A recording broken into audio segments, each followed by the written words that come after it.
રાજ્યસભા સાંસદ ડોક્ટર જસવંતસિંહ પરમાર પરિવાર સાથે ગોધરામાં કર્યું મતદાન. ગોધરા નગરપાલિકા ચૂંટણીમાં સાંસદ અને પરિવારની સક્રિય ભાગીદારી.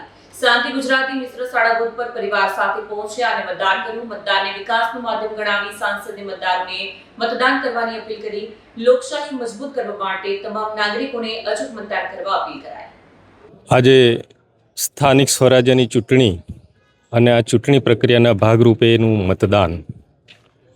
આજનું મતદાન ઐતિહાસિક મતદાન થશે અને આ ચૂંટણીનું જે મહાપર્વ છે, આ લોકશાહીનું જે મહાપર્વ છે, આ લોકશાહીનું મહાપર્વ એટલે ચૂંટણી. અને એ ચૂંટણીમાં આજે હું આપણા ગુજરાતના સર્વે જવાબદાર નાગરિકો મતદાતાઓને આપના થકી મતદાન કરવાની અને ભારે માત્રામાં મતદાન કરવા માટેની અપીલ કરું છું.